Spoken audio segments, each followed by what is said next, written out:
Glória a Deus. Paz a todos, irmãos. Amém. Vamos diretamente à palavra de Deus nesta manhã. Nós vamos ler dois textos hoje. Salmo número 1. E depois vamos voltar para o nosso texto da série, Ezequiel 47.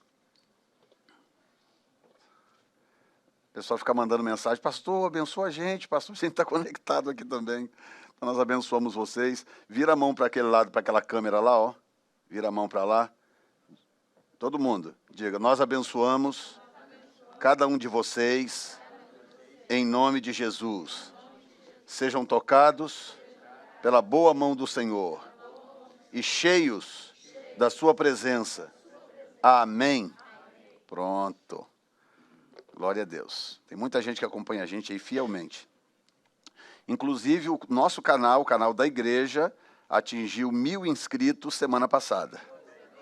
Amém ou não? Amém. Uhul! Porque nós começamos do zero, né? Que a gente transmitia pelo meu canal, que já é um canal maior. Aí nós transferimos para o canal da igreja e começamos do nada. Então já tem 1000 pessoas aí conectadas. Glória a Deus, né? Salmos capítulo 1. Diz assim a palavra de Deus: bem-aventurado o varão que não anda segundo o conselho dos ímpios, nem se detém no caminho dos pecadores, nem se assenta na roda dos escarnecedores. Antes tem o seu prazer na lei do Senhor, e na sua lei medita de dia e de noite.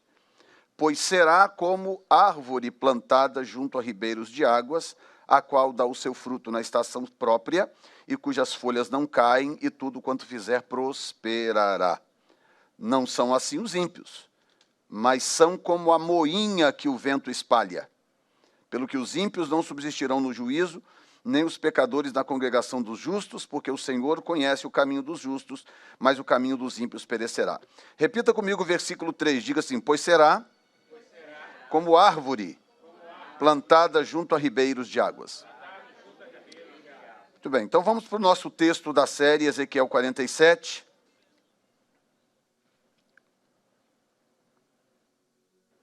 Semana passada eu falei sobre o versículo 6, né? Falei sobre a expressão viste, filho do homem, que é mais ou menos a tentativa de Deus nos fazer ver o que ele tem feito. Pode não parecer, mas nós somos seres muito ingratos, de um modo geral, né, falando de uma forma generalizada. O ser humano é um ser ingrato. É um ser que recebe, fica um dia sem receber, reclama porque não recebeu, ao invés de agradecer pelo que já recebeu. Nós somos assim. Então Deus tem essa técnica com o seu povo, né?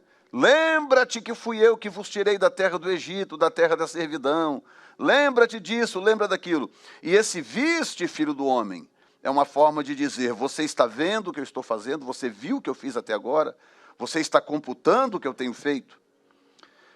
Hoje nós vamos a partir do versículo 7 que diz: e tornando eu, eis que à margem do ribeiro havia uma grande abundância de árvores, de uma outra banda. Opa, o que que diz? O que que diz o Salmo 1?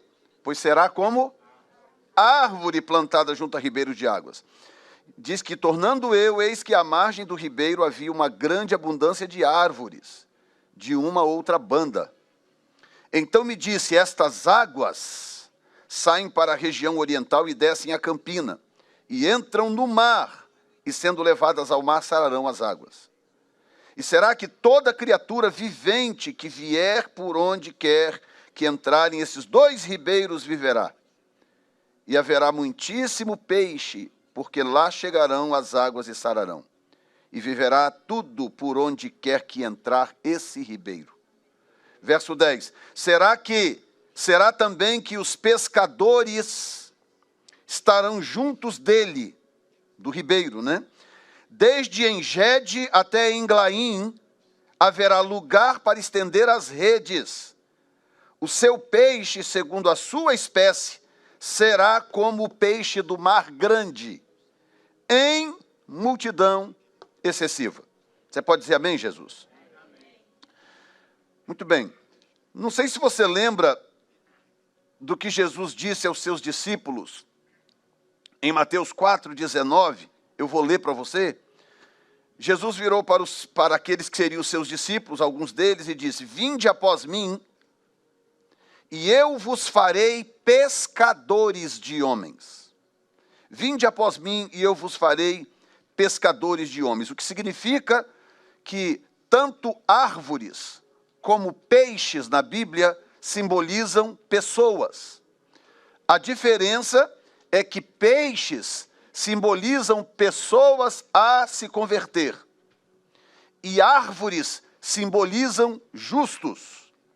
Porque árvore produz fruto. Então, quando a Bíblia quer falar do justo, do salvo, a Bíblia usa árvores como exemplo. Então, no Salmo 1, a Bíblia diz: bem-aventurado é o varão que não anda segundo o conselho dos ímpios. Portanto, bem-aventurado o justo, não é? E a Bíblia diz que o seu prazer está na lei do Senhor, e na lei do Senhor medita de dia e de noite, pois ele será como árvore plantada junto a ribeiro. Olha que coisa curiosa. Existe uma cidade na região sul dos Estados Unidos, se não me engano, Mississippi. Eu acho que o estado do Mississippi, se não me falha a memória. Eu dei uma pesquisada, mas acabou que eu estou em dúvida agora do estado. Mas, se eu não me engano, o norte do Mississippi. Essa cidade foi fundada, é o Mississippi porque fica à margem do Mississippi. Ficava à margem do Mississippi. Essa cidade foi fundada por causa do rio Mississippi. Começou um povoado a se desenvolver à margem desse rio, há muito tempo atrás, 100 e tantos, 200 anos atrás. E esse povoado começou a crescer, essa cidade se desenvolveu. Eles usavam os recursos do rio, me parece que tinha também a mineração na região e tal, e a cidade começou a se desenvolver, e ela tornou-se, na sua época, uma das cidades mais desenvolvidas da época.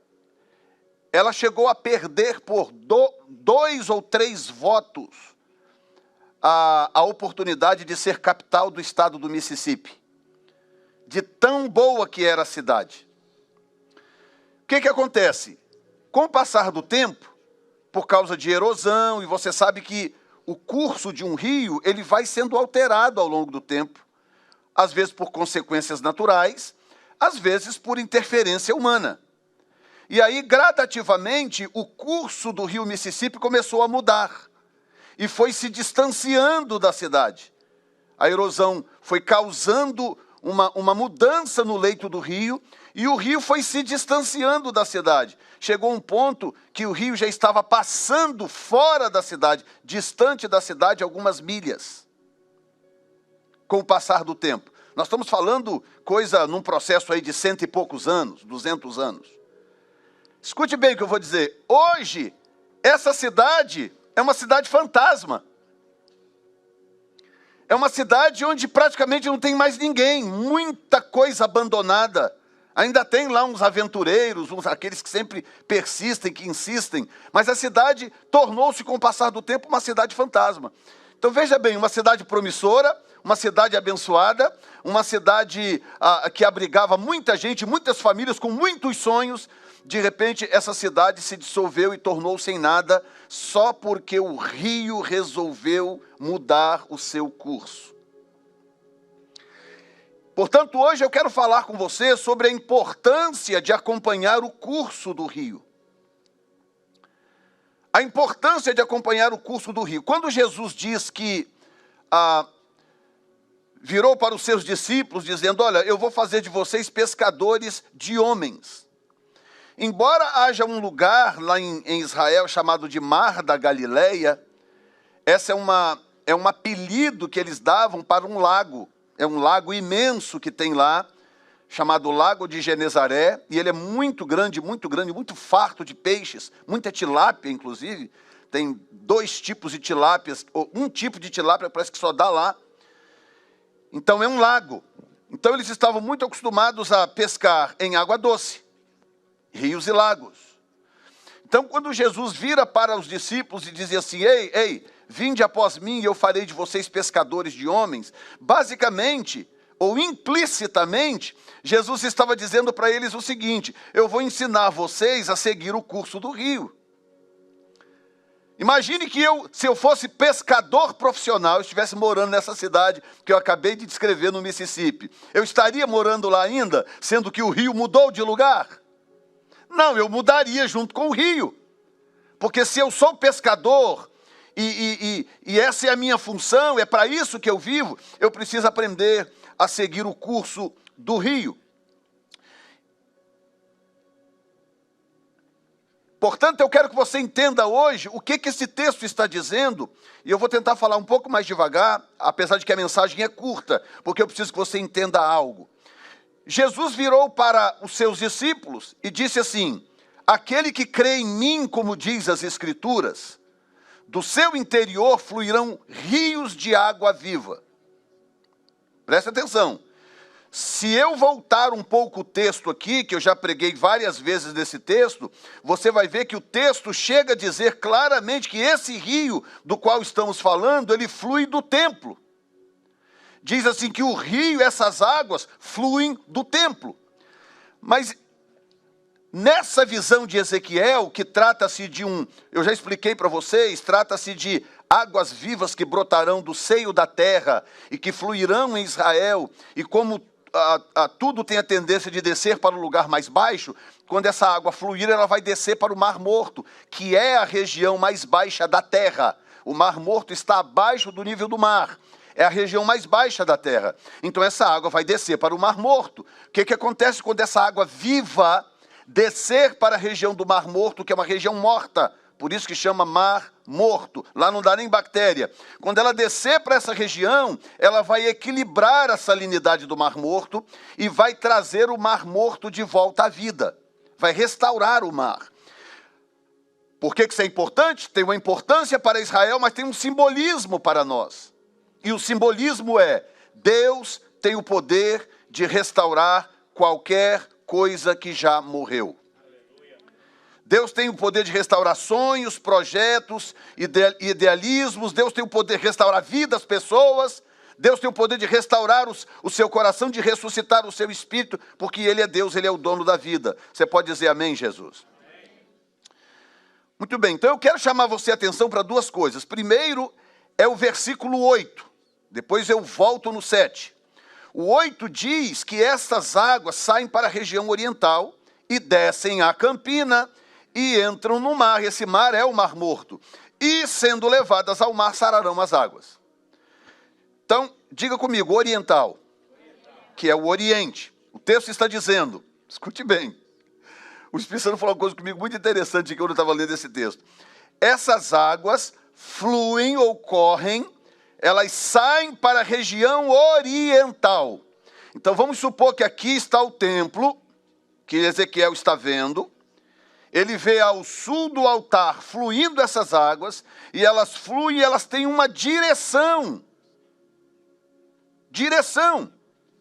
Então eu vou voltar agora nos evangelhos. Quem crê em mim, como diz as Escrituras, do seu interior fluirão rios de águas vivas. Então quando eu falo de águas vivas, eu estou falando de quê exatamente? Eu estou falando de um nível de relacionamento com Deus, entre o homem e Deus, entre você e Deus, que ultrapassa os limites da religião. Ultrapassa até os limites da igreja. Porque se o seu relacionamento com Deus é vir na igreja no domingo de manhã e participar do louvor e ouvir o pregador a pregar, meu Deus, eu lamento profundamente pela sua vida. Eu lamento profundamente, porque alguém que vive assim, vive uma vida sem significado, sem sentido. Porque o significado da vida está exatamente no relacionamento do homem com Deus. Se não há relacionamento entre o homem e Deus, não há significado na vida. Tudo que é feito para um propósito. Alguém que fez essa televisão, fez para um propósito. Alguém construiu, desenhou, dimensionou essa televisão para um propósito específico. Ah, mas tem um vidro na frente, tudo bonitinho, eu acho que eu vou fazer um aquário. Aí eu arranco as peças todas de dentro, boto água ali, primeiro que a água não vai ficar, né? Ou seja, As coisas só têm sentido se elas servirem ao propósito para o qual foram criadas. Tudo aqui, isso aqui tem um propósito, essas caixas têm um propósito, essa bateria tem um propósito, aquele piano tem um propósito, esse microfone na minha orelha tem um propósito. As cadeiras onde você está sentado tem um propósito. Se a gente começar a alterar o propósito das coisas, ou a função, não é? A palavra função parece até que tem mais sentido, porque ela tem a ver com a execução imediata do propósito. É a função. Você está sentado numa cadeira. Imagina se a gente pegasse essas cadeiras, empilhasse todo num canto e todo mundo começasse a sentar no chão ou em cima da bateria e começasse a alterar a função das coisas, ou o propósito das coisas. Não faz sentido. Então, nós fomos criados para relacionamento. Você pode dizer a palavra relacionamento com aquele entusiasmo que você adorou a Deus? Diga. Relacionamento. Nós fomos criados para relacionamento. Por isso que a gente vive em packs, né? Desse jeito, a gente vive em grupos, né? Porque a gente foi criado para isso. Então eu me relaciono com a minha esposa, me relaciono com vocês, me relaciono com outras pessoas, me relaciono. Você se relaciona, porque nós fomos criados para relacionamento. Ninguém consegue... Tem um canal que eu acompanho, né, eu assisto lá em casa, um cara que vive isolado, sozinho, num lugar lá no Alasca. Ele comprou uma terrazinha lá no Alasca e ele mudou para lá. E aí tem um canal na televisão onde ele filma tudo e tal. E eu assisto aquilo porque eu fico impressionado. Como que é possível? Como consegue? Como é possível? Completamente isolado lá no meio do nada, uma pessoa sozinha. É muito difícil, porque nós fomos criados para propósitos. Por isso que família é um organismo extraordinário, criado por Deus. E, by the way, família só funciona porque foi Deus que criou. Sim ou não? Quem concorda comigo? Família só funciona porque foi Deus que criou. Porque, do contrário, não funcionaria nunca. Um monte de gente com pensamento diferente, opiniões diferentes, vontades diferentes, tudo dentro de uma mesma casa vivendo junto. É ou não é? Aí de vez em quando um quer estrangular o outro, né? Aí no outro dia está todo mundo apaixonado um pelo outro, fica aquele negócio e a vida vai e funciona. Mas funciona porque foi Deus que criou. Amém? E por causa da nossa necessidade de viver em comunidade, de desenvolver ou praticar relacionamento. Tá? Então, não tem como. Então, quando o Senhor vem e fala, quem crê em mim? Aí o detalhe, como diz, ou dizem as Escrituras, do seu interior fluirão rios de águas vivas. Então, quando Ezequiel diz que essas águas fluem do templo, ele não está dizendo que ela flui do templo físico. A água literal, sim, ela vai fluir da região onde estará o templo. A água física, a água literal, natural. Mas espiritualmente, já que Jesus diz que os que creem nele, como diz as Escrituras, do seu interior fluirão rios de águas vivas, o que acontece? As águas espirituais, as águas vivas que restauram cidades, pessoas, famílias, elas fluem de nós. Então, quando nós congregamos e buscamos a Deus, adoramos a Deus, como fizemos aqui, um tempo onde a gente esquece tudo e adora a Deus, coletivamente, o fato de nós termos um relacionamento, diga de novo, relacionamento. Ok, o que acontece se nós nos reunirmos, congregarmos para cultuar a Deus e não tivermos relacionamento com Ele? Aquele que crê em mim, como dizem as Escrituras, do seu interior fluirão rios de águas vivas. Ok, e se nós congregarmos uma vez por semana, mas não tivermos qualquer relacionamento com Ele, não haverá água fluindo de mim, portanto não haverá água fluindo do templo. Porque é a água que flui de mim, e essa água, você sabe, simboliza a abundância de Deus, simboliza a própria presença de Deus. simboliza uma série de coisas, mas eu posso resumir em abundância da presença de Deus para facilitar a sua compreensão. Então tem que fluir de mim primeiro. Diga, essas águas precisam fluir de mim primeiro. Aí nós nos reunimos, e aí sim, o louvor está ajustado, está fluindo. Você veio de casa porque você tem vida com Deus, você tem relacionamento com Deus. Você também está fluindo. Aí o outro, nós temos aqui oração à noite, todas as noites, das 8 às 8h33. E no começo eu não entendi por que Deus deu essa estratégia. Depois eu comecei a perceber o que está acontecendo. Ele está gerando nas pessoas esse relacionamento. Ele está gerando isso nas pessoas, para que cada um comece a deixar fluir a sua própria água, para que flua de mim, flua de você. Vai chegar uma hora, o que acontece se eu derramar uma garrafa d'água aqui, é uma coisa, mas se todo mundo pegar uma garrafa d'água e começar a derramar, vai dar outro efeito, sim ou não? Outro efeito completamente diferente, porque nós começamos a unir a força, o poder ou o impacto daquilo que está fluindo a partir de nós. Porém, eu quero que vocês entendam isto. Estas águas saem para a região oriental. O que acontece? Agora eu vou aplicar de uma outra forma para você entender um outro ângulo da conversa. Embora essas águas vivas fluam de mim também, as águas vivas são o próprio Cristo, ou aquilo que Cristo tem para me dar. Então, quando eu busco ao Senhor, quando eu me proponho a conhecer ao Senhor, eu entro numa saga. Você sabe por que algumas pessoas ficam a vida inteira naquela marolinha da vida religiosa, aquela marolinha? Passa uma semana, um mês, um ano, 2, 3, e você vê que algumas pessoas nunca crescem espiritualmente. Não há sinal de crescimento espiritual em algumas pessoas. Por quê? Porque elas ficam naquela marolinha espiritual. Por que elas ficam na marolinha espiritual? Porque buscar a Deus dá trabalho. Buscar a Deus, desejar a Deus é um negócio que dá trabalho. Eu vou colocar da seguinte forma para te ajudar a entender. Deus é a pessoa mais difícil que existe. Ninguém é mais difícil do que Deus. Deus é difícil, Deus é complicado, Deus é chato, Deus é enjoado. Deus não é uma pessoa fácil de lidar.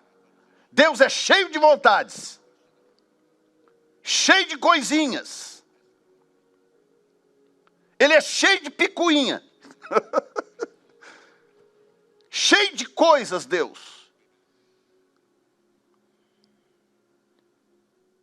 E para piorar, ele não negocia os seus valores. Ele não negocia. Ele diz uma coisa hoje, acabou, daqui a 300 anos é a mesma coisa. E você que se vire. Ele não negocia as suas coisas. Tudo está escrito nas Escrituras. Coisa que ele disse lá atrás para fulano de tal, está valendo até hoje. Estão entendendo, gente? Por que Deus é assim? Porque Ele sabe o seu próprio valor. Ele sabe o valor do que Ele tem para dar. Ele sabe o que acontece na vida do caboclinho quando busca Ele de todo o coração. Ele sabe do seu próprio poder transformador. Então, quando alguém se propõe a buscá-lo e a conhecê-lo, não pense que ele sai por aí dando sorrisos e dando sinais e soltando fogos. Não, ele fica calado, ele fica em silêncio. Deus ama se fazer de difícil.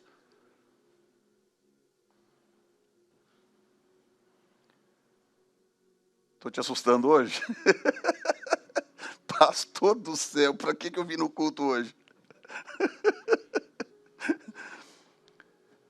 É a verdade, irmãos. E quando ele resolve sumir da história? Ele resolve desaparecer.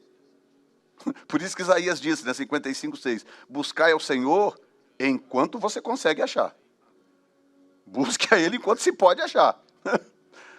Porque quando ele resolve desaparecer, sumir da história, babau. Passam gerações e ele está calado.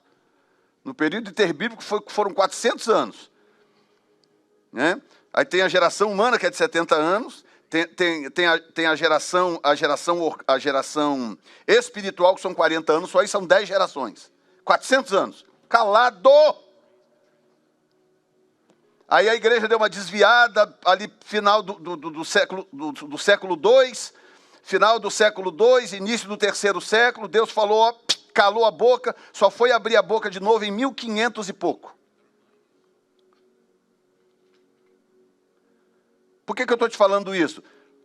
Porque se você resolver dar uma de difícil para Deus, se você desafiar a Deus, dando uma de difícil para Deus, você não vai querer ver a resposta dele quando ele resolver dar uma de difícil com você. Você não vai querer. Você não vai querer essa disputa com Deus. O relacionamento inteligente com Deus, sábio com Deus, é quando eu me coloco na rota que ele está fluindo. Por isso que o texto diz, estas águas fluem na direção oriental. O que o texto está dizendo, olha, essa água não flui para todo lado, não. Ela tem uma rota, ela flui numa direção. Se você não estiver naquela direção, meu filho, você pode chorar, espernear. Eu estou aqui no norte, Senhor, tem misericórdia de mim. Senhor, posso fazer nada por ti. O rio flui para o oriente. Se você quer rio, vai para o oriente. Você quer a abundância do rio? Vá para a rota onde ele flui. Alguém está entendendo hoje? Você tem que estar na rota de Deus. Não siga a sua própria rota, o seu próprio caminho, porque vai dar problema. Uma hora os seus recursos acabam. O rio de Deus tem a sua própria rota. Ele segue a sua própria rota. Ele não muda de direção. Mas não vai nessa rota, Deus, porque no final dessa rota tem o mar mais morto da terra. Não me interessa, eu vou seguir a rota que eu preciso seguir. E Deus continua na rota pré-determinada. Essas águas fluem para a região oriental, descem a campina e entram no mar. Aí diz, e sendo levadas ao mar, sararão as águas. Esse rio se basta. Há uma abundância de vida em Jesus, que flui de Jesus. E se eu seguir a minha vida, vou seguindo a minha vida, e vou vivendo. Irmãos, sabe o que Davi disse? Davi disse que a vida humana, que o homem é como um sopro. Meu Deus, mas parece que eu já vivi tanto. Sobe um pouquinho a temperatura, que eu estou vendo a Sônia aqui, daqui a pouco ela é debaixo da cadeira ali, tadinha. Sobe um pouquinho, está em quanto aí? Sobe aí, pelo menos um.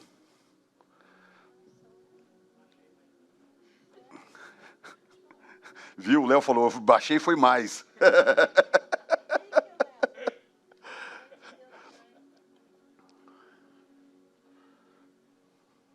Thank you.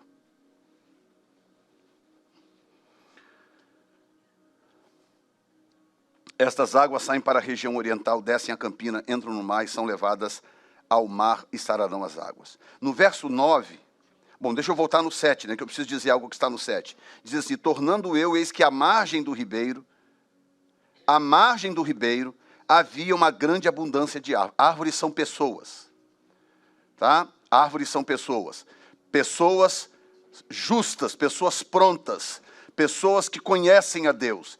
Peixes também são pessoas, mas pessoas a serem resgatadas para Deus. Tá? Por isso que o Senhor diz para os seus, vou falar de vocês pescadores. Vocês serão pescadores de homens. Pode ser só uma curiosidade, mas dentro da palavra pescadores está a palavra pecadores. Você sabia disso? Tira o S do pescadores, vira pecadores. Então, pescadores resgatam pecadores. Portanto, o peixe tem esse tipo de simbolismo. Os dois simbolismos aparecem no texto. Então vamos falar primeiro das árvores. Bem-aventurado o varão que não anda segundo o conselho dos ímpios, não se detém no caminho dos pecadores, nem se assenta na roda dos escarnecedores. Então, do que o texto está falando? O texto está falando de uma desaceleração. Olha bem, bem-aventurado o varão que não anda, não se detém e não se assenta. Então é um processo de desaceleração. Ninguém começa a sua decadência sentando. Toda decadência começa com um processo de desaceleração. Você vai perdendo entusiasmo pelas coisas de Deus, você vai perdendo aquela atitude de estar maravilhado com as coisas do Senhor. Você vai perdendo fome, você vai perdendo sede, porque você vai sendo consumido pelas coisas da vida. Jesus contou a parábola da semente, disse que uma semente caiu sobre as pedras, outra semente caiu em solo raso, e outra caiu à beira do caminho. 3 tipos de semente que nunca produziram. Aquelas que caíram em pedras não deu em nada. A que caiu à beira do caminho, as árvores comeram. A que caiu em terra rasa, não teve raiz suficiente para poder se sustentar. 3 tipos de semente que nunca se tornarão árvores. Estão entendendo? O texto diz, aquele que não anda segundo o conselho dos ímpios, não se detém, não se assenta, ele será como árvores. Então, essas pessoas não fazem parte desses 3 grupos. A semente que cai na pedra, a semente que cai na beira do caminho e a semente que cai em terra rasa. Elas nunca foram essas 3 sementes. Por quê? Porque elas se tornaram árvores. Quem não anda segundo o conselho dos ímpios, não se detém, não se assenta, ou seja, não passa por esse processo de desaceleração, até estagnar espiritualmente. Estagnar espiritualmente. Eu atendi um pastor esses dias, há uns dias atrás, que me ligou, que eu nem conhecia, alguém que me conhece aí pelas redes da vida, me ligou e virou para mim e falou assim, a minha esposa estava em casa e virou para mim e falou assim, falei, pastor, me ajuda, ora por mim, eu não sei em que ponto que eu me perdi. Olha só, pastor, eu não sei em que ponto da história que eu me perdi, mas eu estou perdido. Ora por mim, me ajude. Meu Deus, um pastor, pastor Jefferson. Você está achando que pastor é o quê? Que pastor é um super-homem que tem a capa do Batman?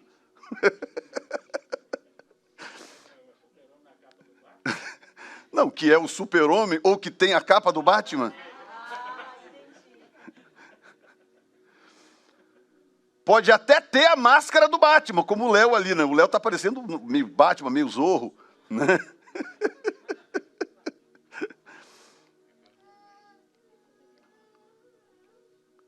Pastor, me ajuda, ora por mim, porque eu não sei em que ponto da estrada eu me perdi, mas eu estou perdido. Eu não sei em que direção caminhar. Eu oro, parece que o céu está de bronze. Deus não fala comigo, pastor. O que está acontecendo? Pastor, me socorre. E eu parei e falei, meu Deus do céu, que coisa, como que isto acontece sem que a gente... Mas aí é que está o perigo. Quando acontece algo que é explosivo, você percebe imediatamente. Mas quando a coisa vai num processo gradativo de desaceleração, e o diabo está investindo naquilo, tem dias, tem semanas, tem meses ou anos. Principalmente quando há conforto. Conforto é um perigo. Uma triste notícia que eu vou dar para você. Nunca houve avivamento em nenhuma época quando houve conforto. Nunca houve.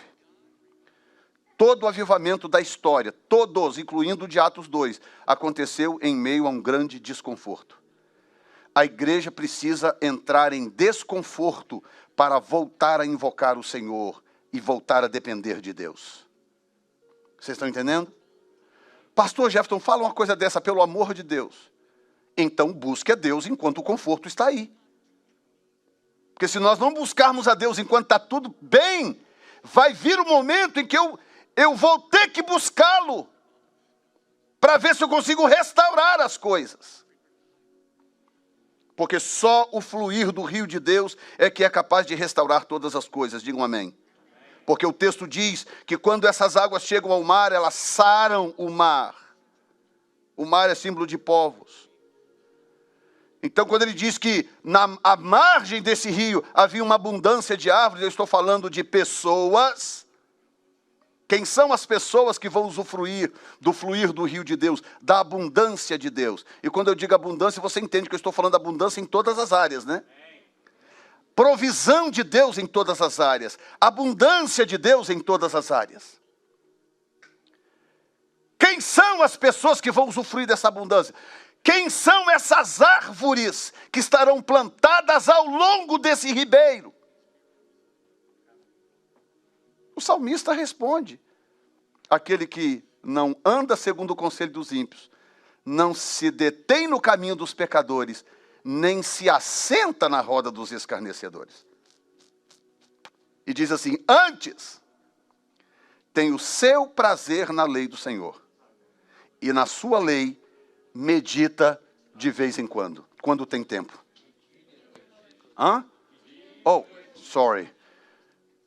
Medita de dia e de noite. O que é isso? Relacionamento. Uma coisa que acontece de dia e de noite, relacionamento. Eu me relaciono com ele. Eu invisto nisso. Digam glória a Deus. Jesus, que coisa linda. Aí o verso 9 diz assim: será que toda criatura vivente que vier por onde quer que vier, e será que toda criatura vivente que vier, você vai ter que sair do seu comodismo, não vai ter jeito. Não vai ter jeito, o rio não vai lá onde você está. Pastor, é o seguinte, pede a Deus para passar o rio lá em casa, porque eu estou muito cansado. Eu estou muito cansado, pastor, então eu preciso que o rio passe, mude o curso do rio e passe lá em casa. E será que toda criatura vivente que vier, por onde quer que entrarem esses dois ribeiros, que eles bifurcam depois, diz, viverá. Oh, meu Deus! Quem ficar na sua, isoladão, não sei o que lá, dando de difícil, morrerá. Quem vier ao rio, viverá. Essa sempre foi a proposta de Deus, desde sempre. Desde sempre. Desde Adão, Deus virou para Adão e Eva falou: olha, tá tudo, gostaram aí? Meu Deus, Senhor, o que é isso? Que jardim é esse? Coisa maravilhosa. O que vocês estão achando? Água suficiente? Maravilha. Gostaram das frutas? Meu Deus, tudo maravilhoso. Tudo tranquilo? Está faltando alguma coisa? Nada. Ok. Estão gostando? Maravilhoso. Vocês querem continuar vivendo assim? Quero. Mantenha o relacionamento comigo. Agora, está vendo aquela árvore lá? Aquela lá, senhor, é aquela. Aquela vocês não comam. Porque se vocês comerem, vocês morrem.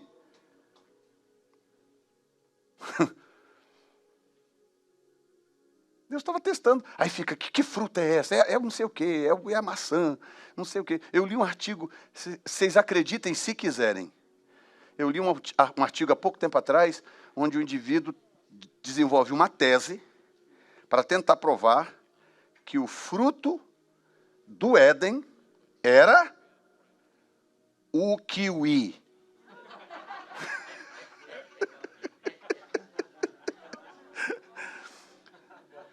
Já estou avisando para você não comprar nunca mais esse. My God. Pronto. Estão entendendo? Que interessa interessa, que importa se era o kiwi, a maçã, a uva, a jaca, a melancia da DG, seja lá o que for.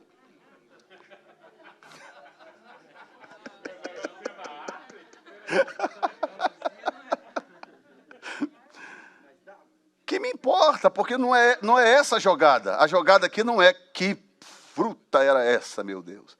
Não, era um teste de obediência. Deus estava colocando esse relacionamento que ele propôs com Adão em teste. Deus estava testando. Lembra que eu te falei que Deus é cheio de coisinha e Deus é difícil? Está aí a prova. Está aí a prova. E olha só que coisa tremenda, né? Todo dia Deus aparecia a Adão. Que coisa boa. Bom ou não? Todo dia, Zé Carlos. Todo dia, na viração do dia, vinha Deus no jardim. Entrava. Gente, vocês ouviram eu dizer que era todo dia? Na viração do dia, Deus entrava no jardim. Aquela presença de glória. E aí, Adão, como é que tá? Ô pai, tudo bom? Tudo bom. Como é que foi seu dia hoje? Aí eu imagino lá, Deus sentava lá, não tinha cadeira estofada, não tinha nada disso, sei lá, Deus sentava num tronco de árvore daquele lá. E aí, Adão, me fala do seu dia hoje aí. Ah, Senhor, hoje foi tremendo. Eu descobri aquele rio lá, eu nadei hoje o dia inteiro, aproveitei e tal. E também tem uns animais novos ali, botei o nome deles lá e tal. O que o senhor acha do nome tal? Não, Adão, o que você fizer está feito. A terra é sua. Todo dia. Conversava, e aquele bate-papo. Ok, Adão, estou indo, eu volto amanhã, hein? Ok? Deus desaparecia. No outro dia está Deus de novo lá. Ei, Adão, cheguei. Ô, Senhor, que maravilha. Olha, hoje eu fiz isso, fiz aquilo e tal, e tal. Tudo maravilhoso. Deus criou Eva, apesar de que tem gente que diz que Adão comeu do fruto porque Deus fez Eva. Mas isso aí é outra história. Eu acho que isso é intriga da oposição. Continua orando.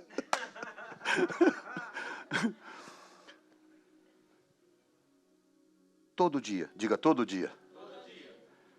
Aí Adão resolve dar uma de independente, esperto. Vai lá e come do fruto. Deus falou, não coma daquele fruto ali que vai dar zebra.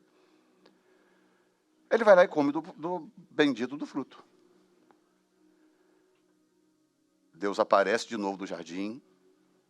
Fala, Adão, você comeu do fruto, né? Ah, foi a mulher que tu me deste. Eva, foi você, Eva? Foi a serpente. E aquilo foi aquele joguinho de empurra. Aí Deus falou, ok, Deus deu as punições devidas, botou eles para fora do jardim, colocou um querubim com a espada desembainhada na porta do jardim, para que ninguém mais encontrasse o jardim. Os pesquisadores, os historiadores, apontam a região do Éden, onde era mais ou menos a região do Éden. Mas ninguém consegue achar, nem vestígio, porque está escondido por Deus. Deus fala, Adão, agora sai daqui para fora e se vira agora, vai trabalhar, vai dar jeito, você não quer ser independente? Agora se vira. Vai trabalhar a terra, vai produzir a sua própria comida, vai se virar. Você quer ser independente, não quer? Então vou te dar a chance de ser. Olha bem, o texto diz que Adão viveu 930 anos. Quantos?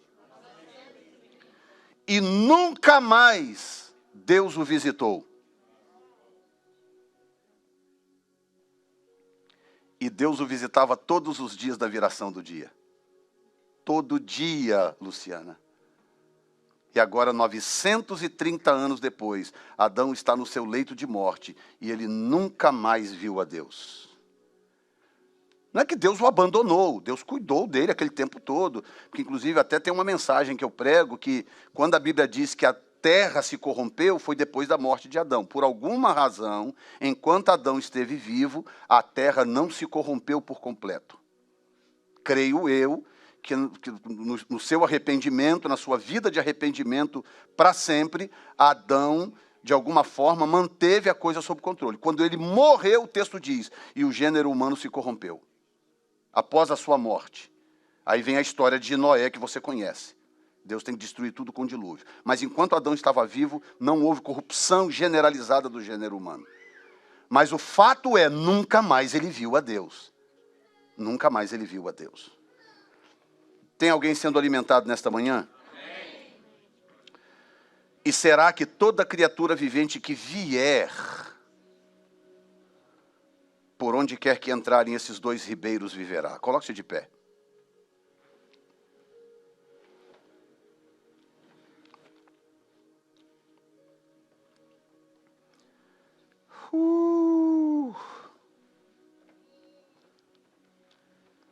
Eu espero que você entenda nesta manhã, esteja entendendo esses dias, a importância de você estar afinado com o Senhor, de você estar pactuado com Deus, de você estar presente aqui para adorar coletivamente junto com seus irmãos, de você cultivar esse relacionamento.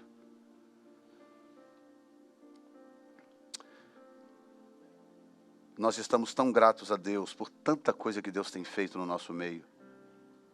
Eu não consigo nem explicar para você o tamanho da minha gratidão. Quanto Deus tem sido bom conosco, gente. Ontem à noite nós tivemos aqui um tempo de oração, 33 minutos de oração. Mas, irmãos, que coisa celestial. O céu desceu aqui nesse lugar. Nós estamos construindo o relacionamento. Amém? Porque vai chegar um momento em que ele rompe esse aparente silêncio e ele derrama dessas águas. As águas são derramadas em abundância. Jesus.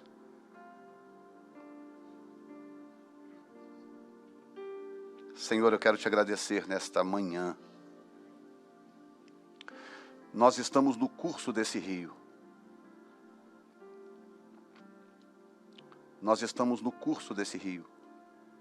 Nós não estamos no oeste, nem no sul, nem no norte. Nós estamos no leste, na região oriental. Nós estamos no curso do rio. Nós estamos nos colocando propositalmente no lugar onde esse rio está passando. Porque nós queremos ser inundados por este... Nós queremos ser árvores plantadas junto a ribeiros de águas. Porque assim o Senhor poderá nos usar depois como pescadores para pescar os peixes. Mas nós queremos ser árvores, e para sermos árvores, precisamos ser aquela semente que caiu em terra boa. Obrigado, meu Deus. Obrigado, meu Deus. Você pode fazer o seu próprio pacto com Ele, eu estou fazendo o meu.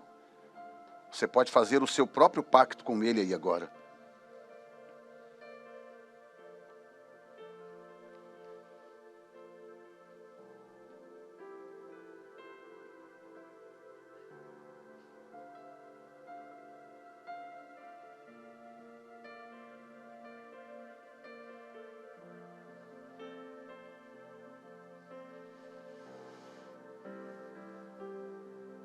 Me leva à sala do trono, mostra a tua beleza, quero ver tua face.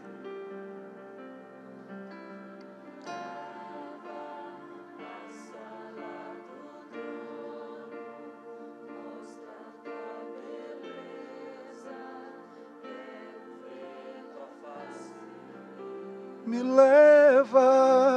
leva à sala do trono, tua beleza, quero ver tua face, Deus.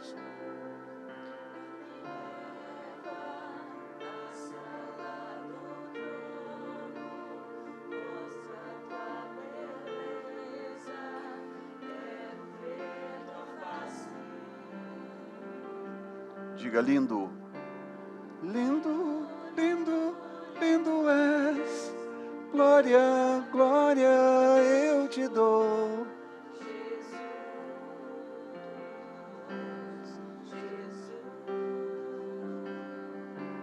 Lindo, lindo és, glória, glória eu te dou.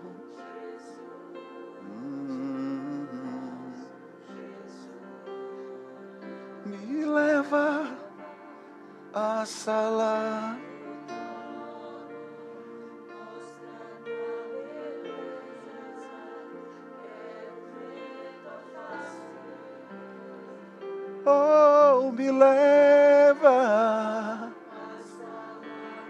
trono, a beleza.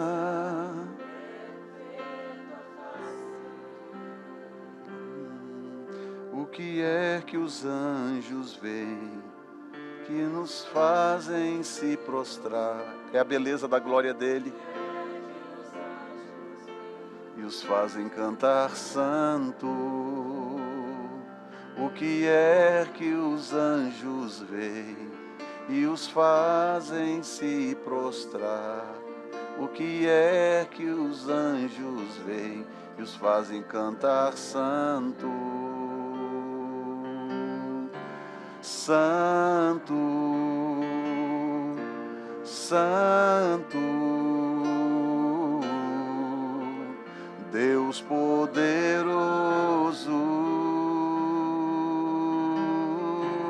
Santo, santo, Deus poderoso. Santo, santo, Deus poderoso. Santo, oh, santo, oh, Deus poderoso.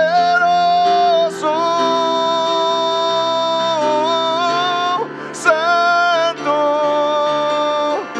santo, oh, Deus poderoso.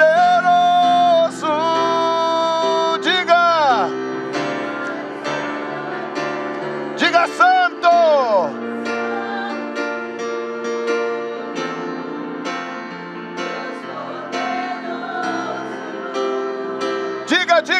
Diga.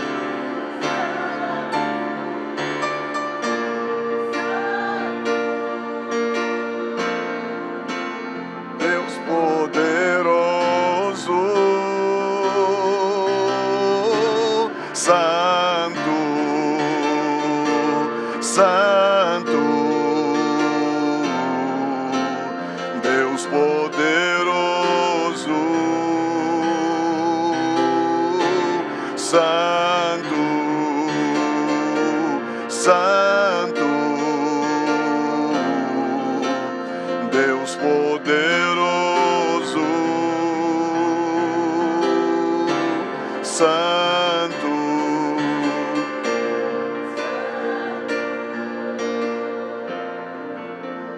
Deus poderoso.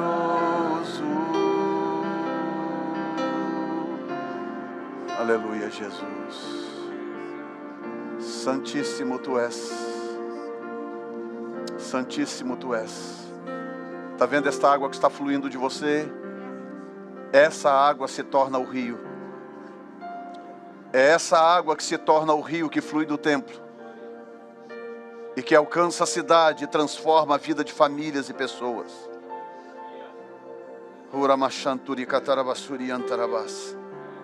Nekanturi manturi barakastasata katorojashitara. Hira katarabassara katarabassuria. Jesus. Obrigado, Jesus. Você pode dar um aplauso ao Senhor nesta manhã em gratidão a Deus.